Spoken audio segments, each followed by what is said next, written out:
अस्सलाम वालेकुम फ्रेंड्स, मैंने एपिसोड 4 और 5 इन दोनों को इकट्ठा ही अपलोड कर दिया है क्योंकि जो एपिसोड 4 है वो सिर्फ 15 मिनट का था और इतने दिनों से नहीं थे आ रहे, इसलिए इकट्ठे कर दिए हैं एपिसोड दोनों। To family, welcome back to my channel. आज हम नावल का नेक्स्ट पार्ट स्टार्ट करते हैं। आप मुझे कमेंट्स में ज़रूर बताइएगा कि कौन सा नावल रीड किया जाए। तो नावल का नेक्स्ट पार्ट स्टार्ट करने से पहले अगर आपने मेरी वीडियो को लाइक नहीं किया तो वीडियो को लाइक कर दें और चैनल को सब्सक्राइब कर दें।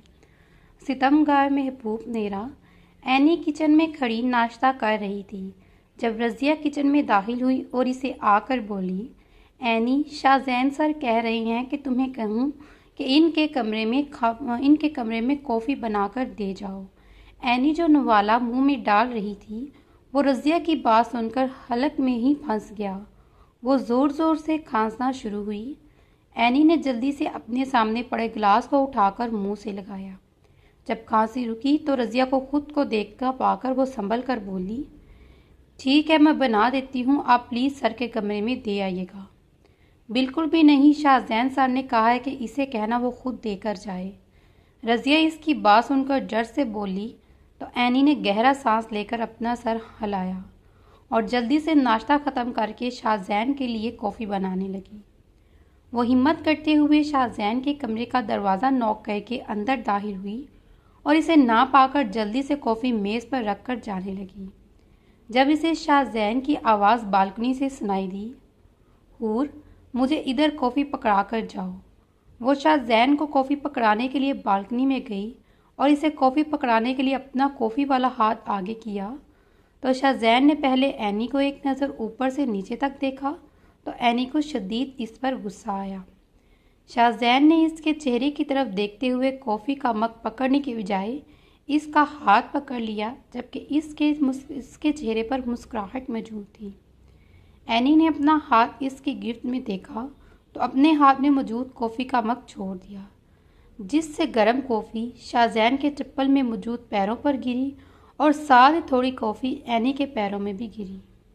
शाहजैन ने अपने पैरों पर कॉफ़ी गिरने की वजह से जलन महसूस करते हुए इसके हाथ पर अपनी गिरफ्त हल्की की तो एनी ने इसको धक्का देकर अपना हाथ इसकी गिरफ्त से निकाला और जल्दी से कमरे से बाहर निकल गई।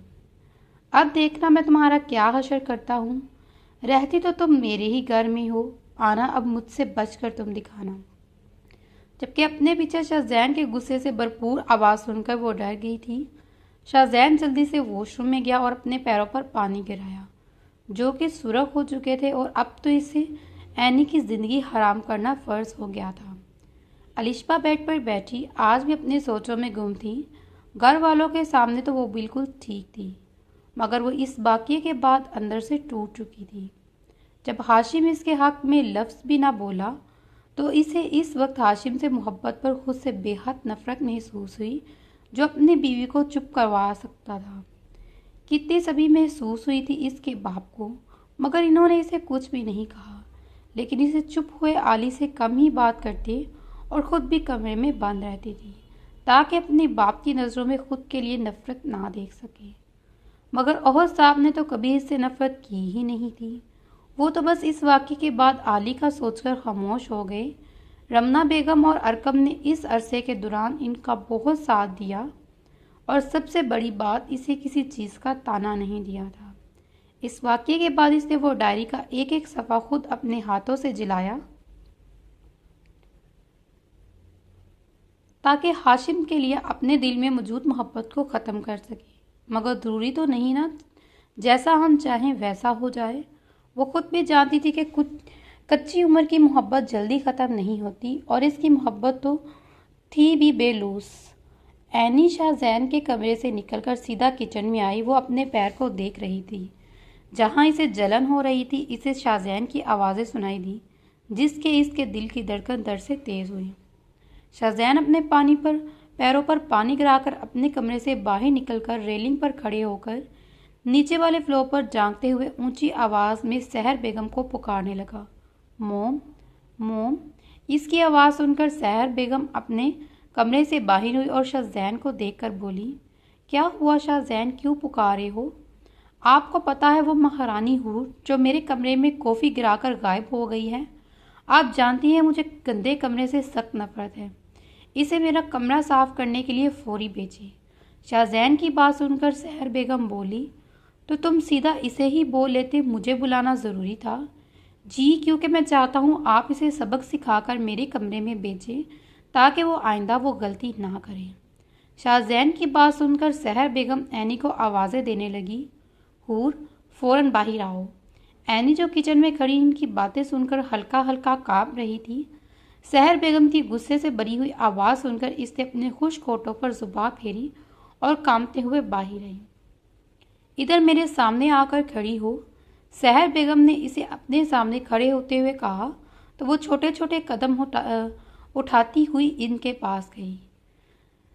एनी जैसे ही सहर बेगम के सामने खड़ी हुई तो सहर बेगम ने इसे जोर से थप्पड़ मारा, जिससे इसका दिमाग एक पल को सुन्न हुआ और इसकी आंखों में पानी जमा शुरू हुआ। एनी ने अपने सुरख गालों पर हाथ रखते हुए धुंधी नज़रों से सहर बेगम को देखा, जो गुस्से से बोल रही थी, एक काम तुमसे ढंग से नहीं होता। क्या कर रही थी शाहजैन के कमरे में, और फिर बजाय इसका कमरा साफ करने के तुम यहाँ आराम फरमा रही हो। इससे पहले मैं तुम्हारा मुंह थप्पड़ों से सुरख करूं, फौरन शाहजैन के कमरे में जाकर सफाई करो और दफ़ा हो जाओ अब यहाँ से। एनी इसकी बात सुनकर जल्दी से सफाई का सामान लेने चलेगी, जब से शाहजैन ऊपर खड़ा इसका थप्पड़ देखते हुए न जाने क्यों बेचैन हो गया, जबकि इसने तो इस वजह से सहर बेगम से कहा कि वह अपना सर झटक कर हूर की सज़ा के बारे में सोचने लगा। शाहजैन ने कमरे में आकर बेड के साइड टेबल से सिगरेट की डब्बी उठाई और मिस में से एक सिगरेट निकालकर डब्बी में वापस रख दिया। लाइटर से इसे सुगलाकर वो बेड पर बैठकर सिगरेट पीने लगा। एनी छोटे छोटे कदम उठाते हुए सीढ़ियां चढ़कर शाहजैन के कमरे की तरफ गई और इसके कमरे के सामने खड़े होकर इसने डरते डरते दरवाज़ा नॉक किया। इसे अंदर से शाहजैन की आवाज़ सुनाई दी तो वो आहिस्ता से दरवाज़ा खोलकर अंदर दाखिल हुई। शाहजैन को देखे बगैर बालकनी की तरफ बढ़ गई। शाहजैन की नज़रों ने इसका बालकनी तक पीछा किया। वो सिगरेट के कश लेता हुआ मुसलसल एनी को ही घूर रहा था, जो कि सफाई कर रही थी। एनी इसकी नज़रें महसूस करती हुई अपने हाथ जल्दी जल्दी चलाने लगी, जबकि शाहजैन के साथ अकेले में सोचकर इसके हाथ काम गए। इसने जल्दी से टूटे हुए मग के टुकड़े उठाकर फर्श साफ किया और बाहर जाने लगी, तो शाहजैन ने इसे चुपचाप जाने दिया, ये सोचकर कि वो बाद में इससे बदला लेगा। हाशिम ऑफिस से घर वापस आया तो हमना को तैयार देखा और इसके माथे की तेवरी चढ़ गई। इसने अपनी टाई ढीली करके हमना से पूछा, जो अब ज्वेलरी पहन रही थी, कहाँ जा रही हो? मेरी एक दोस्त की बर्थडे पार्टी है, वहाँ जा रही हूँ। तुम इस वक्त थके हुए हो, इस वजह से मैंने पूछा नहीं, अगर पूछ भी लेती तो तुमने इनकार ही करना था। हमना इसका सवाल सुनकर जल्दी से तफसील से बोली। इसकी बात सुनकर हाशिम के माथे पर मज़ीद लकीरें नमूदार हुईं। वो हमना से सर्द आवाज़ में बोला, तुम इस वक्त कहीं नहीं जा रही, जाकर अपने कपड़े बदलो और मेरे लिए डिनर लगाओ। मैं मेड से कह देती हूँ, वो डिनर लगा देती है और मैं ज़रूर जाऊँगी। इतनी मेहनत से मैं तैयार हुई हूँ और तुम्हारे ख़राब मूड की वजह से मैं अपनी नाइट कम अज़ कम स्पॉइल नहीं करना चाहती। हमना जवाबम हाशिम से बोली तो वो जो सोफे पर बैठा गुस्से से उठकर इसके पास आया और इसके बाजू पकड़कर इसका रुख अपनी तरफ किया और गुस्से से दाड़ा, मेरी बात मजाक में लेने की कोशिश भी मत करना और चुपचाप जाकर कपड़े बदलो। अगर आइंदा इसके बाद मेरी बात ना मानी तो जो तुम्हारा हाल करूँगा वो तुम सोच भी नहीं सकती। और सबसे ज़रूरी बात, आइंदा तुम मेरी इजाज़त के बगैर घर से निकलने की कोशिश भी मत करना। अभी सिर्फ तुमने मेरी अच्छाई देखी है, मुझे तुम पर हाथ उठाने पर मजबूर मत करना। वो वॉशरूम में दफ़ा हो जाओ इससे पहले कि मैं मज़ीद कुछ बोलूँ। हमना इसके गुस्से से भरी हुई आवाज़ और इसकी फलूदी गिरफ्त अपने बाजू पर महसूस करके इससे डर गई। जब हाशिम ने बात मुकम्मल करके इसे वॉशरूम की जानिब धक्का दिया तो वो जल्दी से वॉशरूम में चले गई।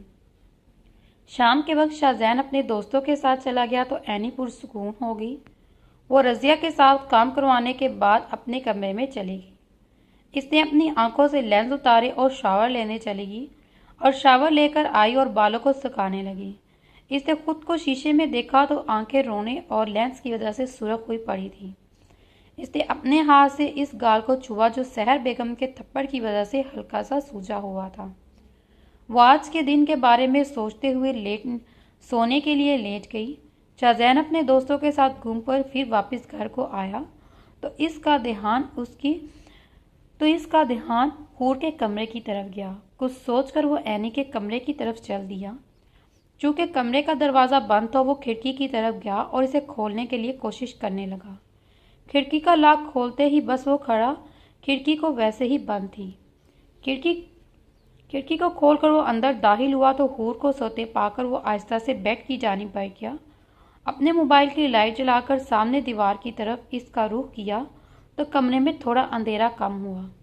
इसे एनी की सूरत दिखाई दी। इसने एनी को देखते हुए बेखुदी की कैफियत में हाथ इसके चेहरे की तरफ बढ़ाया और इसके चेहरे के नकूश को हल्का हल्का छूने लगा। एनी गहरी नींद में थी। जब इसे लगा कि कोई इसे छू रहा है तो शाहजैन ने जब एनी को हिलते देखा तो जल्दी से अपना हाथ इसके चेहरे से हटाया और इसके कान के करीब झुककर धीमी आवाज़ में बोला, तुम बहुत खूबसूरत हो और जल्दी ही तुम मेरी बीवी बनोगी।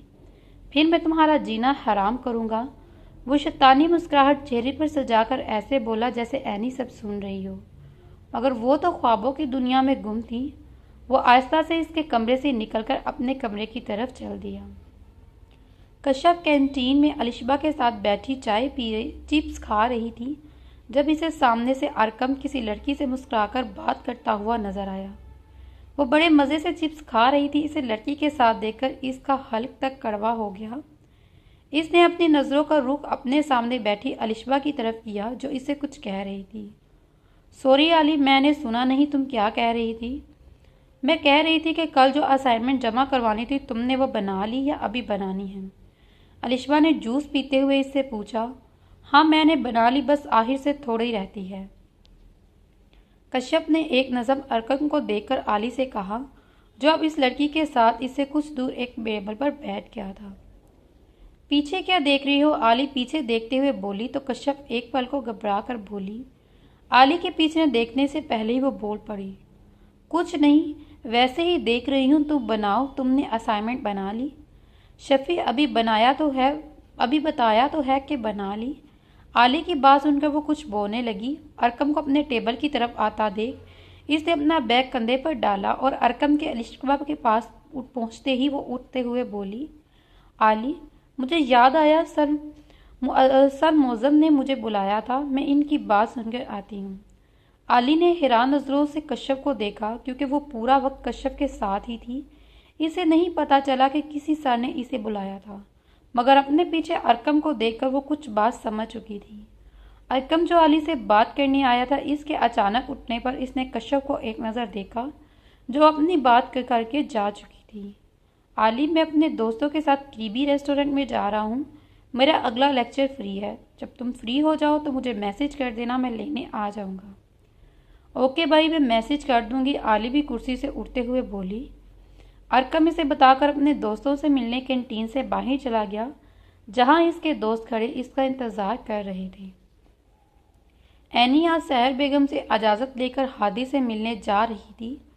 इसके टीचर का फ़ोन आया था कि इसे बुखार है और वो परेशान सी घर से निकली और हादी के हॉस्टल इससे मिलने चलेगी, जबकि हादी की फ़िक्र से इसकी खुद की हालत भी ख़राब हो रही थी। वो ऐसी ही थी, जब हादी जब भी बीमार होता तो इसकी फ़िक्र से इसकी खुद की हालत ख़राब हो जाती। वो हादी से बेपनाह मोहब्बत करती थी, आखिर क्यों ना करती। वो हादी ने ही सारा बचपन इसके साथ ही गुजारा था। इसने इसे बहन नहीं माँ बनकर पाला। वो छोटा सा था जब इसके वालिदैन की वफ़ात हुई। शायद इसे वो लोग याद भी सही से नहीं रहते अगर एनी इसे दूरदीज साहब और रदा बेगम की तस्वीरें ना दिखाती। हॉस्टल के बाहर पहुंचकर इसने गहरा सांस लिया और अंदर दाखिल हुई। हादी के कमरे में गई तो वो नडाल सा बेड पर लेटा हुआ था और इसका रंग सुर्ख पड़ा हुआ था। वो तेज़ी से इसके करीब गई और इसके सर को चूमा, फिर हाथ से इसका बुखार चेक किया तो इसका माथा बुखार की शिद्दत से जल रहा था। हादी ने थोड़ी सी आंखें खोलकर इसे देखा और हल्का सा मुस्कुराया। एनी आपी, मैं आपको बहुत ही याद कर रहा था। इसकी कमज़ोर सी आवाज़ सुनकर इसकी आंखों से एक आंसू गिरा। हादी मेरी जान, आपी भी तुम्हें बहुत याद कर रही थी। चलो शूठो शाबाश, हम डॉक्टर के पास जाते हैं। आप ही मेरी उठने में मदद करें। हादी ने अपनी बाहें फैलाकर कहा तो इसने जल्दी से अपने साथ लगाते हुए सहारा देकर खड़ा किया और बाहर की जानिब चल दिया। रिक्शे में बैठकर इसने करीबी किसी भी हॉस्पिटल या क्लिनिक ले जाने को कहा। YouTube family, welcome back to my channel. तो आज हम नावल का नेक्स्ट पार्ट स्टार्ट करते हैं। वो छोटे छोटे कदम उठाती शाहजैन के कमरे में दाखिल हुई तो शाहजैन को कमरे में ना पाकर वो कॉफ़ी रख कर जाने लगी।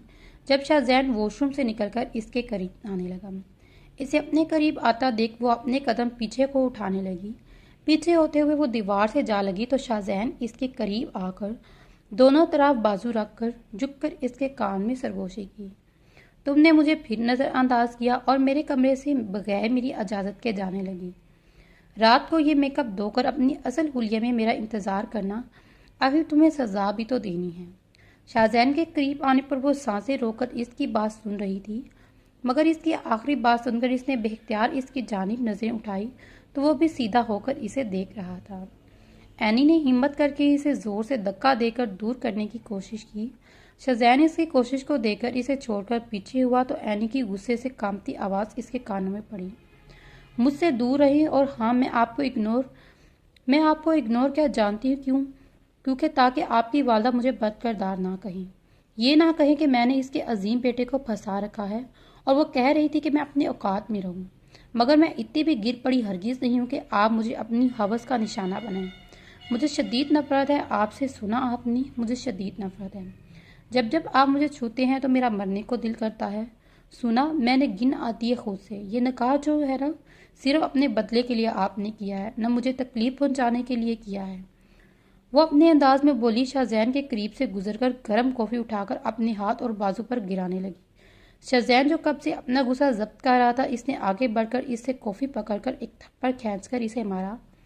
हाथ की मैं तकलीफ पहुंचाना चाहता हूँ, मगर वो भी खुद पहुंचाऊंगा। याद रखना, तुम्हारी औकात तुम्हें बहुत जल्द पता चलेगी। और तुम्हें मेरे छूने से घिन आती है ना? रात को देखूंगा कि तुम खुद को कैसे मुझसे आज़ाद करवाती हो। अगर दरवाजे को लॉक लगाने का सोचा भी तो याद रखना, किसी भी लिहाज किए बगैर दरवाज़ा तोड़कर अंदर आ जाऊंगा। वो सकन खड़ी एनी को झुंझा कर बोला, प्लीज़, मेरा ये सब मतलब नहीं था। एनीस की बात सुनकर होश में आते हुए बोली, बिल्कुल भी नहीं, ये सॉरी अपने पास रखो और जाओ अपना काम करो। वो इसे दरवाजे की जानिब धक्का देता हुआ बोला तो एनी मुर्दा कदम से इसके कमरे से निकल गई। हमना आज काफ़ी दिनों बाद घर से निकलकर अपने दोस्तों से मिलने जा रही थी। हाशिम ने इसे इस बार एक बार पूछ लिया था, जिसने इसे इजाज़त दे दी थी। वो पहले अपने दोस्तों से मिलने रेस्टोरेंट गई, जहाँ पर इसे अपने दोस्तों के साथ तस्वीरें खींचकर हाशिम को भेजी और दोस्तों के साथ थोड़ी देर बैठकर इमरजेंसी का बोलकर वहां से निकल गई। दरअसल वो आज शाहजेब से मिलने वाली थी। वो वापस आ चुका था, मगर हाशिम की वजह से उसे मिलने नहीं जा सकती थी। शाहजेब ने इसे होटल के एक कमरे में बुलाया, वो भी हमना के कहने पर। वो नहीं चाहती थी कि कोई जाने वाला इसे शाहजेब के साथ देखकर हाशिम को बताए। इसने काली चूस शर्ट के साथ तंग सा पजामा पहना हुआ था। वो होटल में दाखिल हुई और शाहजेब के बताए गए कमरे के बाहर जाकर इसने दरवाज़ा नॉक किया तो हाथ तरफ पहुंचा तो शाहजेब ने दरवाज़ा खोला। शाहजेब ने एक भरपूर नज़र इस पर डाली और हमना के चेहरे की तरफ देखा, जो इसे देखकर मुस्कुरा रही थी। इसने हमना को अंदर दाखिल होने को कहा तो हमना मज़े से जाकर बेड पर बैठ गई, जबकि चेहरे से मुस्कुराहट इसके 1 मिनट के लिए भी गायब नहीं हो रही थी। कुछ खाने के लिए मंगवाऊँ तुम्हारे लिए हमना? शाहजेब ने बालों में हाथ फेरते हुए कहा। नहीं, फिलहाल मैं सिर्फ तुमसे मिलने आई हूँ। और जेबी, तुम वहाँ क्यों खड़े हो? यहाँ आकर मेरे साथ बैठो। मैंने तुम्हें इन दिनों बहुत याद किया। वो बालों की लीड को अपनी उंगली पर लपट कर मुस्कुराकर बोली तो शाहजेब भी मुस्कुराकर इसके साथ आकर बैठ गया। हाँ बोलो हमना, तुमने क्या बात करनी है? वो इसका हाथ पकड़ता हुआ बोला। बस ये चाहती हूँ कि तुमने बताया था कि तुम्हें कोई लड़की पसंद आ गई है। अगर तुम कहो तो मैं इससे बात करती हूँ। वो मुस्कुराकर अपना हाथ इसके हाथ में देकर बोली। हाँ, तुम जानती हो इसे जिसे मैं पसंद करता हूँ। शाहजेब ने जब हमना को अपना हाथ खींचते ना देखा तो इसे और शैताब मिल गई।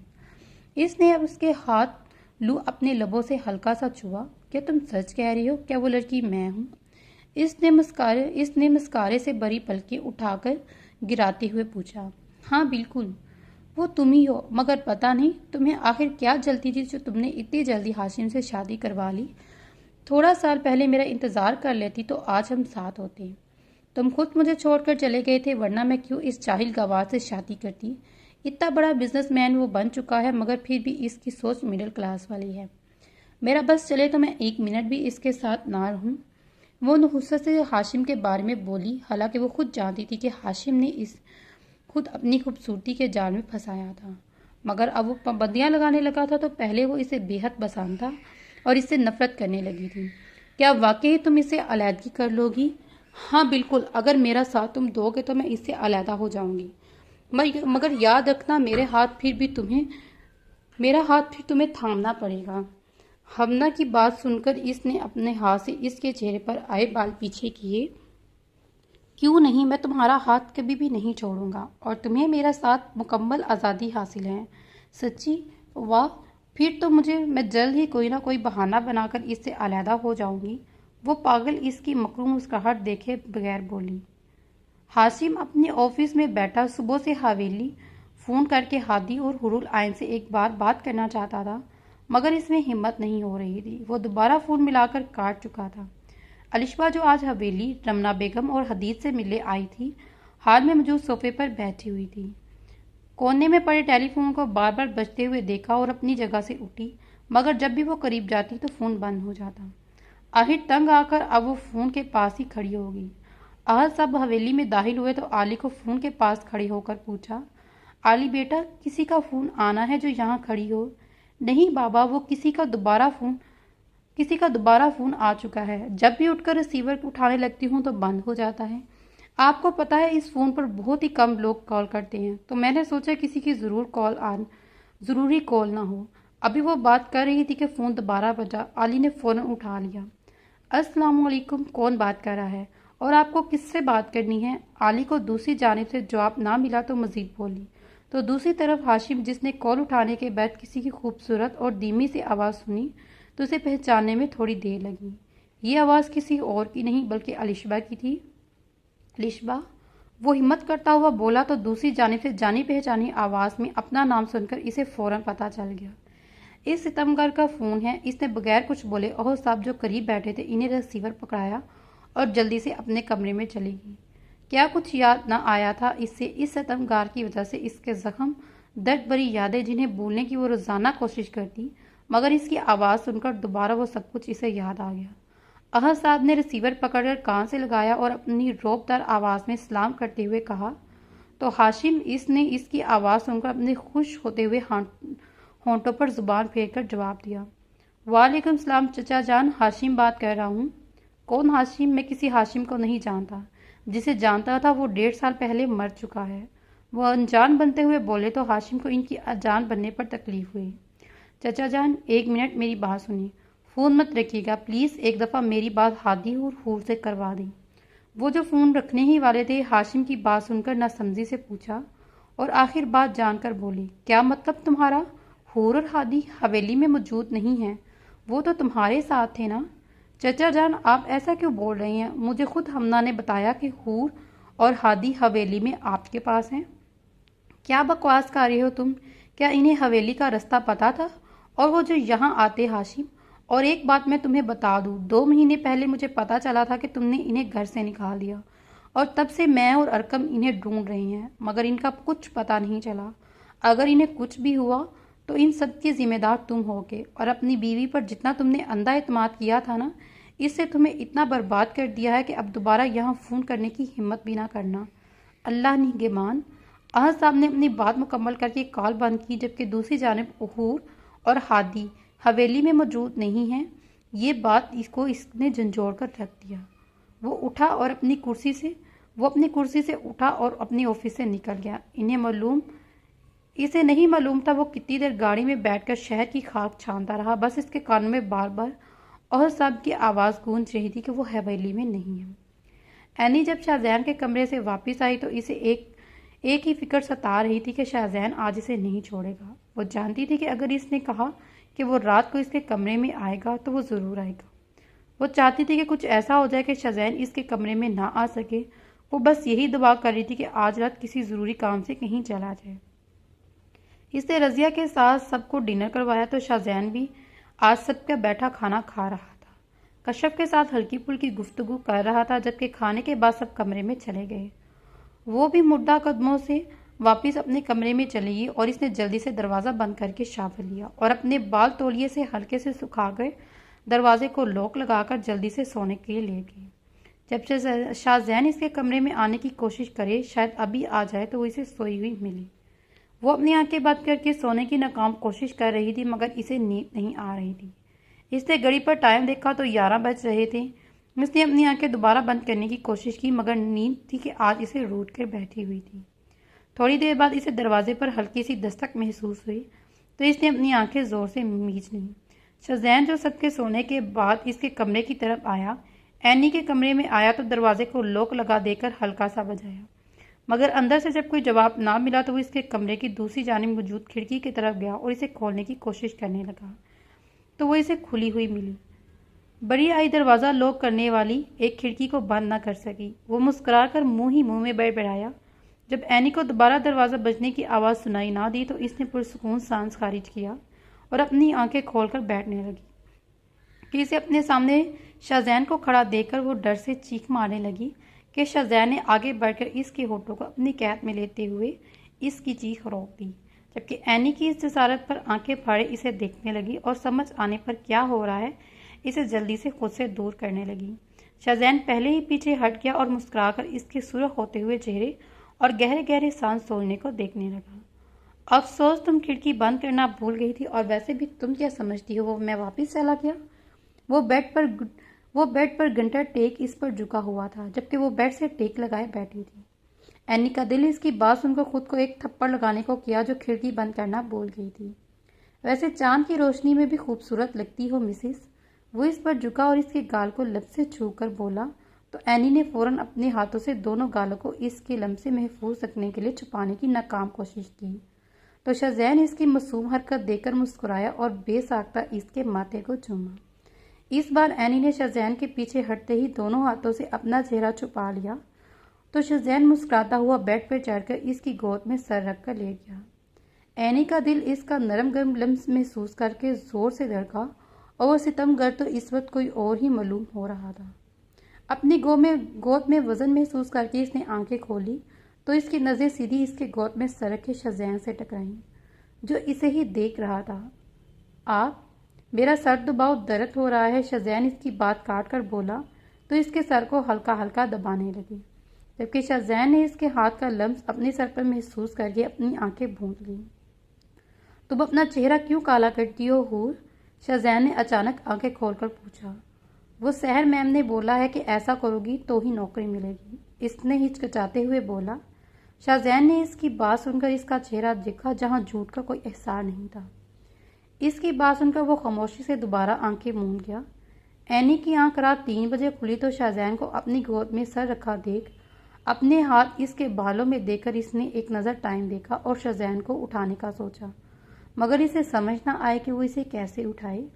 एनी ने आहिस्ता से इसके बाजू को पकड़कर हल्का हलाया तो शाहजैन ने दूसरे हाथ से इसका बाजू पकड़ा और आंखें खोलकर इसे नीचे की तरफ खींचा, तो एनी इसके ऊपर झुक गई। एनी ने पीछे होना चाहा तो शाहजैन ने एक हाथ से बाजू पकड़ा और दूसरा हाथ एनी के सर के पीछे ले जाकर इसका चेहरा अपने करीब कर लिया और मुस्कुराते हुए इसे देखा। एनी जब थोड़ी और मज़ाहमत की तो शाहजैन ने मुस्कुराते हुए इसका चेहरा अपने करीब किया। प्लीज़ अब चले जाओ, वरना किसी ने आपको यहाँ देख लिया तो मेरे लिए एक मुश्किल आ जाएगी। बाकी के अल्फाज शाहजैन ने इसके लबों पर ही कैद कर दिए। एनी आंखें फैलाई से देख रही थी, खुद को इसे दूर करने की कोशिश करने लगी तो शाहजैन ने इसे खुद से दूर जाने दिया। वो अपनी गिरफ्त से आज़ाद करके उठा और अपने मोबाइल जेब से निकालकर टाइम देखा और बेड से उठते हुए बोला, आइंदा के बाद मुझे जाने का मत कहना, वरना अब तो कुछ नहीं कहा, अगली बार जो करूँगा वो तुम सोच भी नहीं सकती। वो अपनी शर्ट ठीक करता एनी से बोला, जिसने अपना सर हिलाकर इसको जवाब दिया। तो वो एक नज़र सर झुकाए बेड पर बैठी एनी को देखकर मुस्कुराते हुए खिड़की से बाहर कूद गया। अपने इर्द गिर्द एक नज़र देखा, किसी ने इसे देखा तो नहीं, अपने कमरे में चला गया।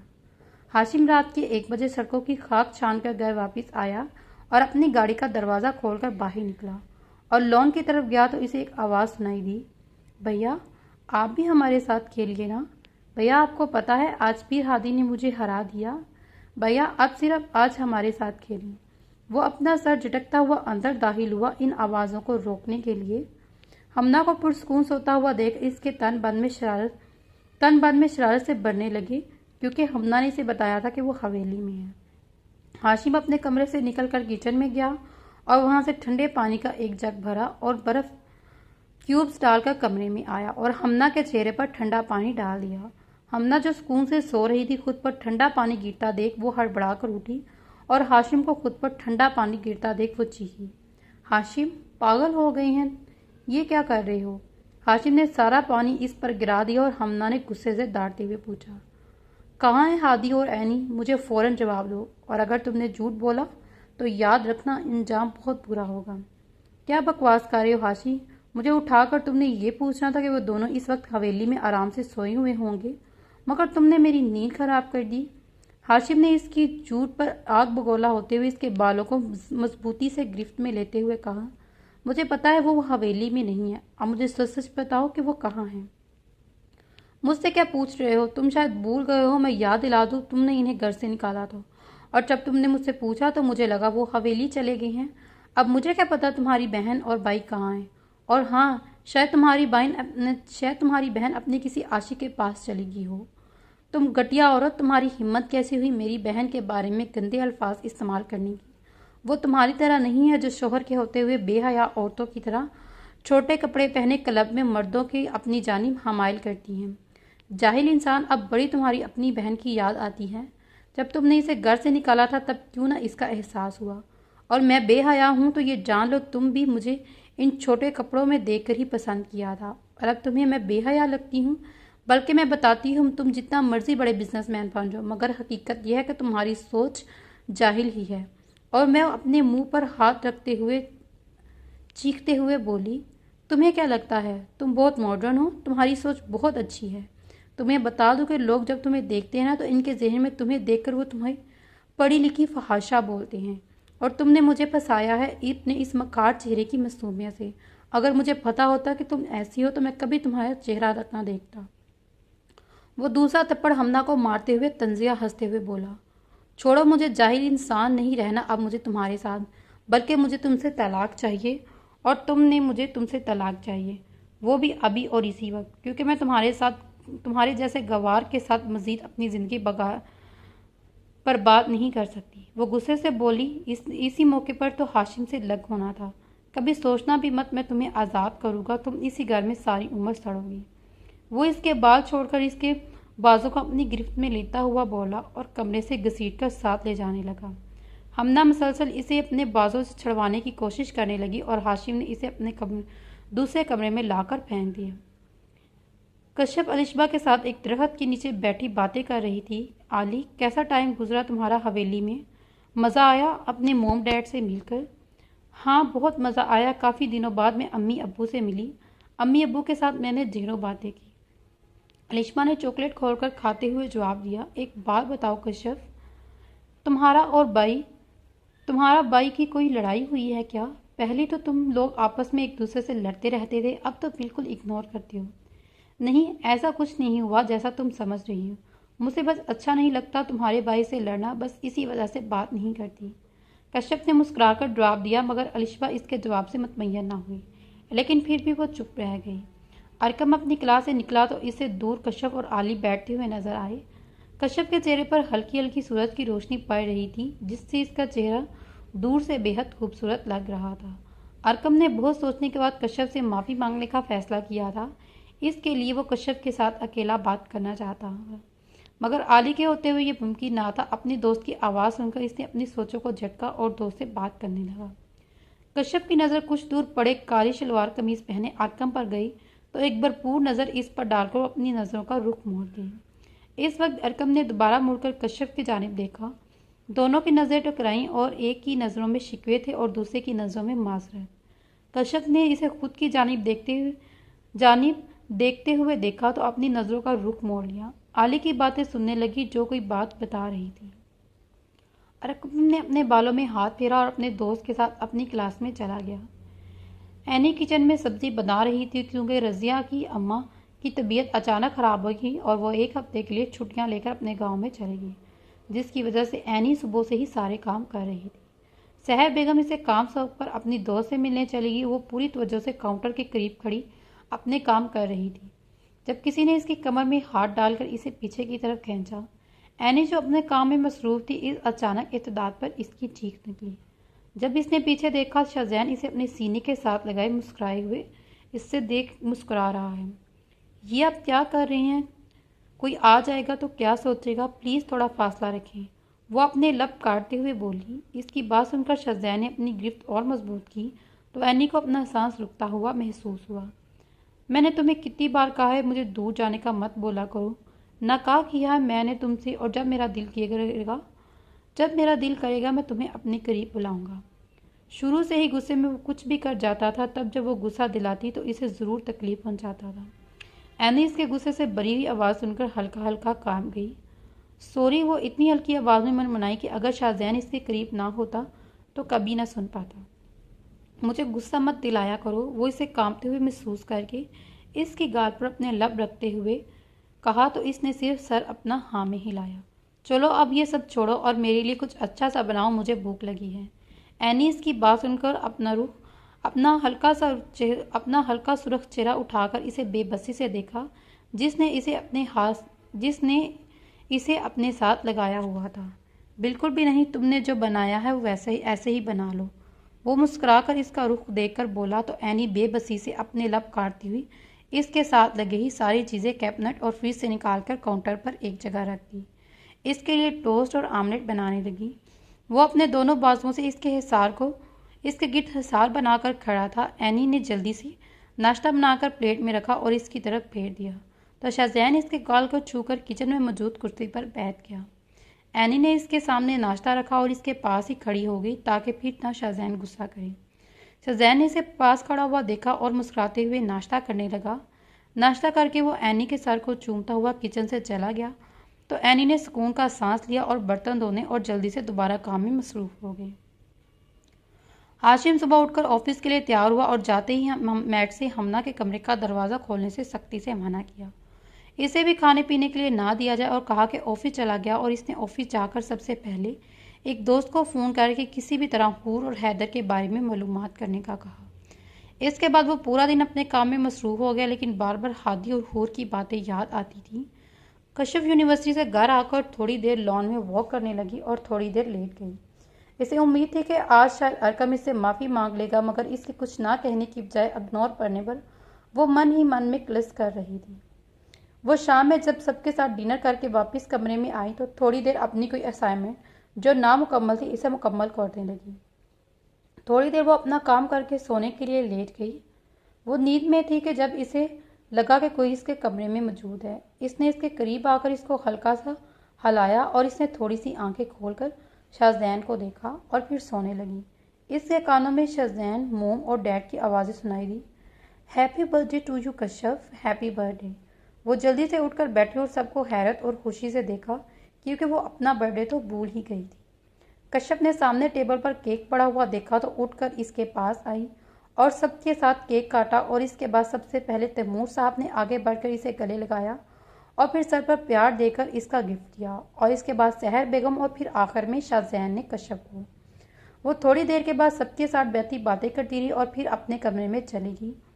वो भी खुश होती हुई लेट गई और सुबह नाश्ते के बाद तैमूर साहब ने इसे बताया कि रात को इसके बर्थडे की खुशी और एक नया प्रोजेक्ट मिलने की वजह से होटल में पार्टी रखी गई है। इसके इंतज़ाम में वो पहले ही करवा चुके थे, जानते थे कि इसका नकम्मा बेटी किसी का काम नहीं आने वाला। वो इसकी बात सुनकर बेहद खुश थी। इसे शुरू से ही बर्थडे और पार्टी को एंजॉय करना बहुत ही मज़ा आता था। शाहजैन टीवी लाउंज में सहर बेगम के पास आकर बैठा तो सहर बेगम ने एनी को थोड़ी देर बाद आवाज़ देकर बुलाया, एनी मेरी बात सुनो और बाहर आकर। एनी इसकी आवाज़ सुनकर जल्दी से बाहर आई और इसके साथ बैठे शाहजैन को देखकर इसने अपने लब काटते हुए सहर बेगम से कहा, जी मैम। हाँ इधर आओ मेरे करीब। सहर बेगम ने इसे दूर खड़े देखकर अपने पास बुलाया। वो डरते डरते इनके पास आई तो सहर बेगम ने टेबल पर साइड पर पड़े कुछ पैसे उठाकर एनी की तरफ बढ़ाए तो वो नासमझी से सहर बेगम की तरफ देखने लगी। जबकि शाहजैन भी इनकी तरफ मुतवज्जा हुआ। आज कश्यप की सालगिरह है तो हम इसका सदका वगैरह निकाल कर मुस्लिम लोगों को देते हैं। पहले तो यहाँ रजिया होती थी, अब नहीं है, तो ये तुम रख लो। सहर बेगम ने इसे शाहजैन के सामने इसकी हैसियत दिखाने के लिए पैसे इसको देने का सोचा। एनी ने इसकी बात सुनकर एक शिकवा कर नज़र शाहजैन पर डालकर पैसे इनके बढ़ाए हुए हाथों से पकड़ लिए और वापस किचन में चली गई और पैसों को इसने अपनी मुट्ठी में जकड़ा हुआ था। जबकि इसका दिल किया हाशिम को मार दे और जाकर, जिसकी वजह से लोग अब इसे मुस्तिक समझती हैं। ये तो वही जानती थी पैसे पकड़ते हुए इसे कितनी तकलीफ हुई। शाहजैन अभी तक हैरान था कि सहर बेगम ने ऐसा क्यों किया, क्योंकि इसे नहीं याद है कि सहर बेगम ने कभी भी सदका दिया हो। और इसे एनी के शिकवा कर नज़र याद आई तो वह नागवारी से सहर बेगम से बोला, मोम, आपको इसे देने की ज़रूरत क्या थी, और ज़रूरतमंद को दे देती। तुम फिक्र मत करो, वो ज़रूरतमंद ही थी। वो नागवारियत से इसकी बात सुनकर इसके पास से उठकर अपने कमरे में चली गई और कमरे में दाखिल होते इसने साइड टेबल से सिगरेट का पैकेट उठाया और सिगरेट सुगलाते हुए बेड पर बैठ गया और एनी के बारे में सोचने लगा। कुछ सोचते हुए अपनी जगह से उठा और अपनी गाड़ी की चाबी उठाकर घर से निकल गया। कश्यप सफ़ेद पैरों की छुट्टी फराक पहने तैयार खड़ी खुद को शीशे में देख रही थी। लाइट मेकअप किए, हल्की फुल्की ज्वेलरी पहने वो किसी का भी दिल धड़का सकती थी। वो खुद एक तनकीदी नज़र डाले कमरे से निकल गई, जहाँ सहर बेगम नफीस सी नीले रंग की साड़ी पहने इसका इंतज़ार कर रही थी। कश्यप को देखकर सहर बेगम ने मुस्कुराई और इसे अपने साथ लिए बाहर चली गई, जहाँ ड्राइवर गाड़ी के साथ ही इसका इंतज़ार कर रहा था। शाहजैन सहर बेगम के जाने के बाद घर में दाखिल हुआ और तेज़ी से अपने कमरे में जाकर फ्रेश होने लगा। वो 20 मिनट बाद तैयार हो चुका था और जल्द से अपने साथ ये शॉपिंग बैग उठाकर हूर के कमरे की जानिब चल दिया। एनी नहाकर निकली और अपने बालों को कंघी करके बेड पर बैठी जल्दी सोने की तैयारी में थी, क्योंकि सब लोग तो चले गए थे, इस वजह से घर में कोई ना था। हूर, जल्दी से दरवाज़ा खोलो। शाहजैन ने एनी के कमरे के दरवाजे पर दस्तक दी और एनी को पुकारा तो जो सोने की तैयारी में थी। इसकी आवाज़ सुनकर अपनी जगह से उठी और छोटे छोटे कदम उठाकर वो दरवाजे की जानिब गई और दरवाज़ा खोला तो शाहजैन जल्दी से इसे साइड करता कमरे में दाखिल हुआ और एनी से बोला, मुझे वो पैसे दे दो जो मोम ने तुम्हें दिए हैं।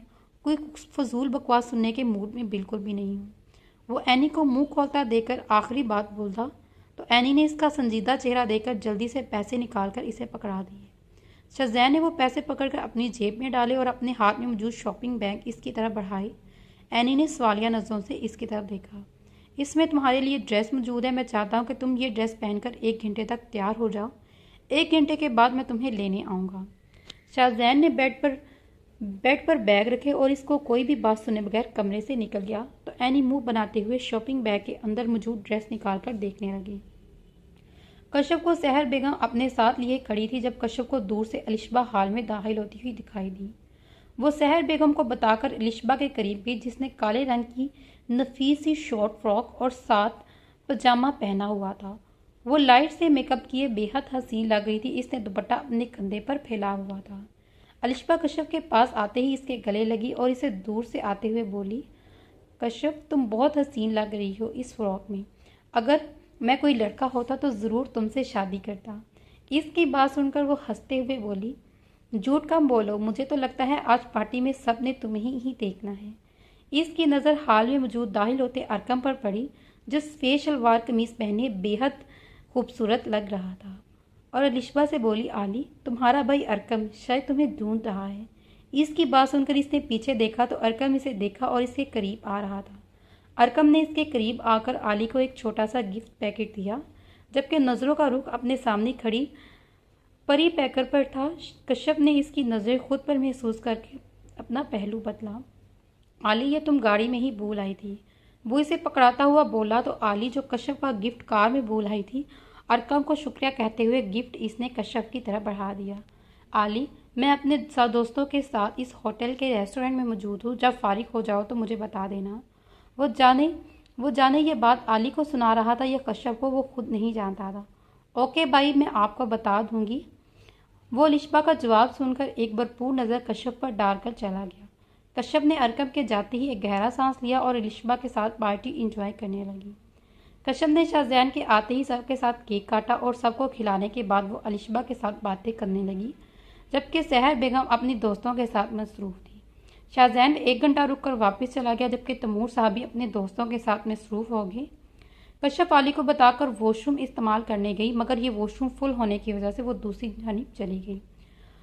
वो शीशे में अपने मेकअप देकर बाहर निकली तो इसे एक लड़का दीवार के साथ टेक लगाए खड़ा मिला। वो लड़का इसे पार्टी में भी 2-3 बार इसे देख रहा था। कश्यप, जो इस अचानक हमले के लिए तैयार ना थी, उस लड़के ने इसका हाथ पकड़ लिया। अचानक इसका हाथ पकड़ने पर वो घबरा गई और इर्द-गिर्द देखा जहाँ कोई मौजूद नहीं था। वो अपना हाथ इससे छुड़ाने लगी, मगर इस लड़के ने मुस्कुराते हुए इसके हाथ पर अपनी गिरफ्त मजबूत की। ये क्या बदतमीजी है, हाथ छोड़ो मेरा, अभी तो मैंने पकड़ा है, अभी कैसे छोड़ दूं? मैं कब से इंतजार कर रहा था कि तुम मुझे कहीं अकेली मिलो।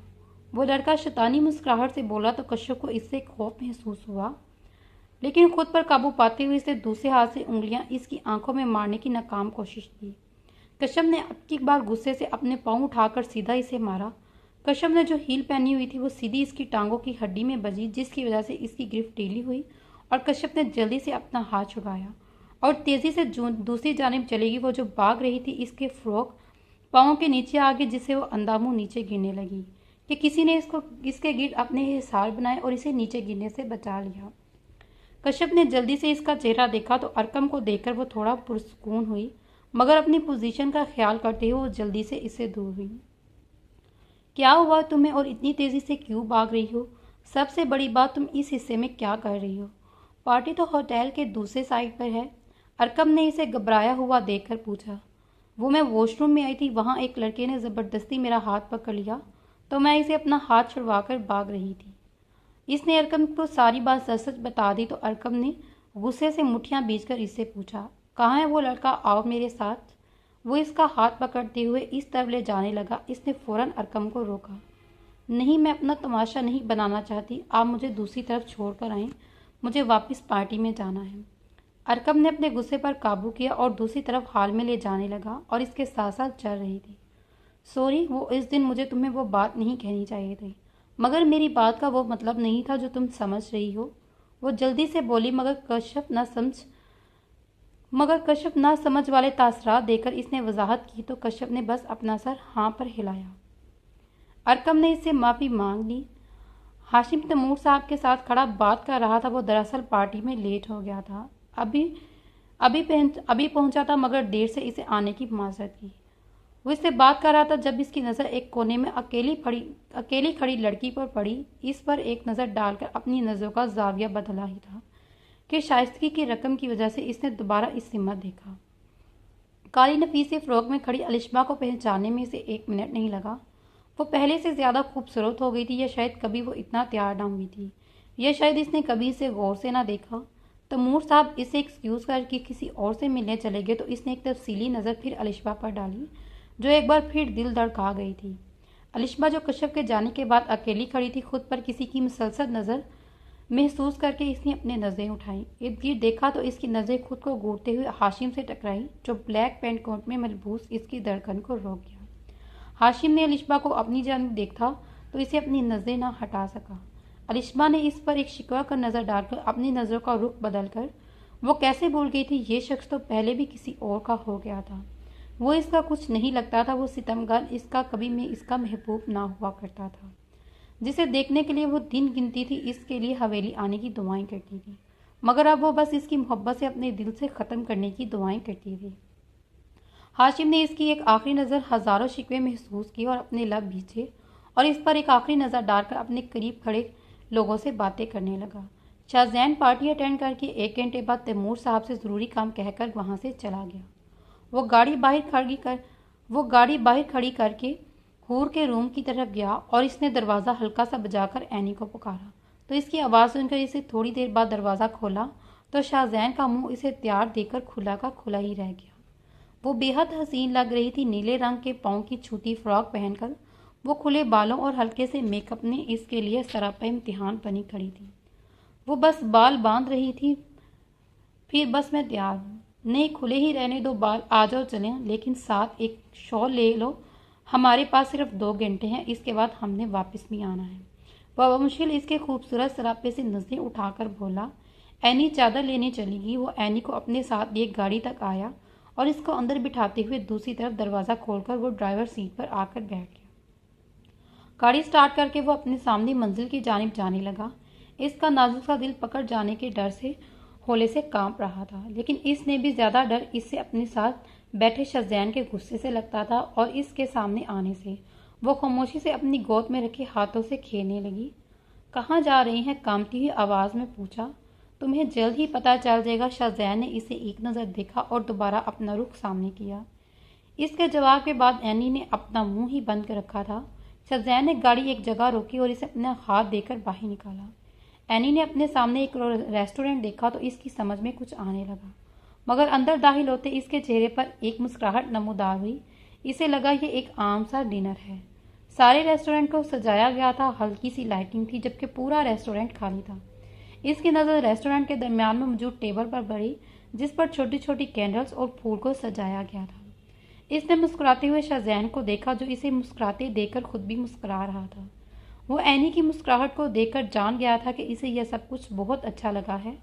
शज़ैन इसका हाथ पकड़े इसे आहिस्ता आहिस्ता टेबल की जानिब ले गया और टेबल के करीब जाकर एनी को टेबल पर छोटा सा केक पड़ा हुआ दिखाई दिया। वो करीब गया तो इस पर सॉरी लिखा हुआ था, जो इसे देख रही थी। जब शज़ैन इसके कानों के करीब झुककर आहिस्ता से बोला, सॉरी हर उस अजियत के लिए जो तुम्हें मेरी तरफ से मिली, लेकिन अब मैं तुम्हारे हर लम्हे को हसीन बनाना चाहता हूँ। तुम्हें ज़िंदगी के खूबसूरत रंग दिखाना चाहता हूँ, लेकिन कुछ वक्त दरकार है।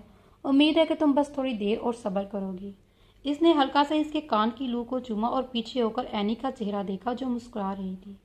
शज़ैन की बात सुनकर इसे उम्मीद थी कि शायद इसकी आने वाली ज़िंदगी अब पुरसुकून गुजरेगी, मगर जैसी उम्मीद की जाए वैसा नहीं होता। शज़ैन ने इसका हाथ पकड़कर केक काटकर थोड़ा सा इसके मुंह में डाला और अपना मुंह खोला ताकि एनी इसके मुंह में केक डाल सके, मगर वो तो चम्मच से केक अपने मुंह में डाल रही थी। इसने अपना मुंह बंद करके इसको बैठाने के लिए चेयर खींचने लगा और एनी ने एक छोटा सा टुकड़ा इसके जाने बढ़ाया, जो इसने फौरन ही मुंह खोलकर खा लिया और एनी को बिठाने के बाद वो खुद भी बैठ गया। शज़ैन और एनी ने खाना ऑर्डर किया, खुशगवार माहौल में बातें करते हुए खाया। खाना खाने के बाद शज़ैन ने टाइम देखा तो 11 बज रहे थे। इसने एनी को अपने साथ लिया और घर चला गया, क्योंकि जानता था थोड़ी देर बाद अपने घर वापस आ जाना है। वो अभी किसी को कुछ नहीं बताना चाहता था। इसने गाड़ी घर में रोकी तो शज़ैन ने एनी के गाल पर बोसा दिया तो वो जल्दी से गाड़ी से निकलकर तेज़ी से अपने घर की तरफ चली गई। वो अपने कपड़े चेंज करने लगी, जबकि सोचों का मरकज शज़ैन था। इसे अपनी कहानी बिल्कुल सिंड्रेला जैसी लग रही थी। कश्यप वापस पार्टी में आई तो अरकम इसके पीछे हाल में आ गया ताकि अलिशबा से वापस जाने का पूछ सके। इसे अलिशबा एक कोने में खड़ी नजर आई। वो कश्यप के पीछे इस तरफ चल रही थी। इसके चेहरे से हाशिम को वो कुछ परेशान लगी तो वो लंबे लंबे डग बढ़ता कश्यप से पहले अलिशबा के पास पहुंच गया। क्या हुआ है अली, परेशान की हो? क्या किसी ने कुछ कहा? तबीयत तो ठीक है ना तुम्हारी? इसे यहाँ देखकर वो थोड़ा घबरा गया। हालांकि इसने तो कुछ गलत ना किया था, लेकिन वो इसे हाशिम को देखने से पहले यहाँ से ले जाना चाहती थी। जी भाई, थोड़ी तबीयत नहीं ठीक, मेरे सर में दर्द हो रहा है। घर जाना चाहती हूँ, आपको ही मैसेज करने वाली थी, बस कश्यप का इंतज़ार कर रही थी। इसे एक बार फिर बता दूँ फिर चलते हैं? तुम बता दो फिर चलते हैं। घर जाकर मेडिसिन लेना और सो जाना, सुबह तक ठीक हो जाओगी। कश्यप के करीब पहुंचते इसने कश्यप को अपने जाने का बताया, जबकि नज़रें अरकम पर थीं। वो कहीं हाशिम को ना देख ले। कश्यप से मिलकर वो अरकम को अपने साथ लिए बाहर चली गई, मगर अरकम के अचानक रुक जाने पर वो रुक गई और इसकी जानिब देखा, जो दाएं तरफ मौजूद हाशिम को देख रहा था। अरकम की अचानक ही नज़र हाशिम पर पड़ी और हाशिम को देखकर इसका खून खोल उठा और इसने अपने लब गुस्से से बीच लिए। क्या इसने तुम्हें कुछ कहा अलिशबा? और ये यहाँ मौजूद था, तुमने पहले क्यों नहीं बताया? वरना मैं तुम्हें एक पल के लिए भी इस पार्टी में रुकने ना देता।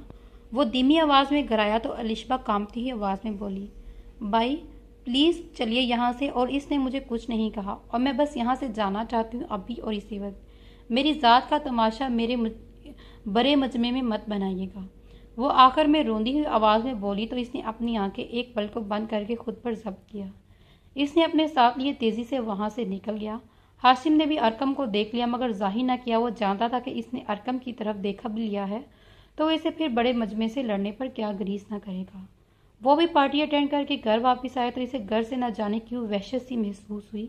इसने अपने दोस्तों से एनी और हादी को ढूंढने का बोला था, मगर फिर भी इसे बार बार एनी और हादी की बातें सुनाई देती थी। वो अपना सर झटक कमरे में दाखिल हुआ और फ्रेश होकर सोने के लिए लेट गया। वो सुबह उठा और बारी दिल के साथ शावर लेने के लिए चला गया। सर, ये पार्सल कल आपके लिए आया है। इसने पार्सल इसके आगे बढ़ा जो नाश्ते करके बस जाने ही वाला था। इसने पार्सल पकड़ा तो बेचने वाले का नाम नहीं था, 2 अंग्रेजी के हरूफ थे। इसने पार्सल खोला तो इसमें कुछ तस्वीरें निकली, एक लिफाफा निकला। पहले इसने तस्वीरों को देखा तो गुस्से की ज्यादती से इसके कानों से धुआं निकला। ये तस्वीरें हमना की शाहजेब के साथ होटल के कमरे में थीं। वो मुख्तलिफ तस्वीरें थीं जिनमें कभी हमना ने शाहजेब का हाथ पकड़ा हुआ था तो कभी शाहजेब इसका हाथ चूम रहा था। इसे गुस्से से तस्वीर रखते और लिफाफा खोला तो इसमें कोई रिपोर्ट निकली। रिपोर्ट पर हमना का नाम लिखा हुआ था। इसने जल्दी से रिपोर्ट खोली और इसमें पढ़ा कि वो आज हमना को जान से मार देगा। वो गुस्से से अपनी कुर्सी से उठा और इसे जोर से उठने पर कुर्सी जमीन पर गिरी और लंबे लंबे डग बढ़ते हुए कमरे के करीब गया और पड़े टेबल से चाबी उठाई। वो इसके करीब गया और इसे दोनों बाजुओं से झंझोड़ा, जबकि तस्वीरें और रिपोर्ट इसके हाथ में मौजूद थी। हमना हाशिम के झंझोड़ने पर हड़बड़ा कर उठी तो हाशिम के सुर्ख चेहरा आंखों को देकर इसे बेसाख्ता हाशिम से खौफ आया। तुम इतनी घटिया औरत हो सकती हो, ये मैंने सोचा नहीं था। तुम्हारी हिम्मत कैसे हुई मेरे बच्चे को इस दुनिया में आने से पहले ख़त्म करने की? किससे पूछकर तुमने अबॉर्शन करवाया? तुमने मेरे बच्चे का कत्ल का इल्ज़ाम इस मासूम एनी पर लगाया। मैं कैसे ना समझ सका कि तुम एक स्पोलन हो जो अपने बच्चे को ही मार सकती हो। वो इसके मुंह पर रिपोर्ट फेंकते हुए बोला, हाँ, मैंने इस पर इल्ज़ाम लगाया इसलिए क्योंकि मुझे ये बच्चे नहीं चाहिए था। और सुना तुमने फ़िलहाल इस जिम्मेदारी के लिए तैयार नहीं, और मैं जानती हूँ कि तुम जब पता चलेगा तो मुझे कभी भी अबॉर्शन नहीं करवाने दोगे। हाशिम ने इसकी घटिया बात सुनकर इसका मुंह थप्पड़ों से लाल कर दिया। तुम जितनी गजालत बड़ी मुझे सब पता चल गया है। अब मैं एक पल भी तुम जैसी औरत के साथ नहीं गुजारना चाहता हूँ। तुम्हें मुझसे तलाक चाहिए ना, तो ये लो तलाक। मैं हाशिम दीद अपने पूरे होश हवास में तुम्हें तलाक देता हूँ, तलाक देता हूँ, तलाक देता हूँ। हमना जो अपने मुंह पर हाथ रख के बैठी थी, इसकी तलाक देने पर वो बिल्कुल भी दुखी ना थी, क्योंकि वो भी तो यही चाहती थी। हाशिम ने तलाक देने के बाद इसे बाजू से पकड़ा और कमरे से बाहर धक्का दे दिया। 10 मिनट के अंदर अपना गन जो मेरे कमरे घर से बाहर निकालो, अपना गन मेरे कमरे से और इस घर से निकालो और चली जाओ। हमने इसकी बात सुनकर जल्दी से कमरे में गई और अपने कपड़े बदलकर अपने सूटकेस में अपनी चीज़ें रखी और इसके घर से चली गई। हमना के जाने के बाद वो फ्रेश होकर घुटनों के बल बैठा और बालों को हाथों में लिए गुस्सा कम करने की कोशिश करने लगा। तो चलिए फिर इस नावल का इख्तिताम यहाँ पे करते हैं। मिलते हैं अगली वीडियो में। तब तक अपना ख्याल रखिएगा। अल्लाह हाफिज़, टेक केयर।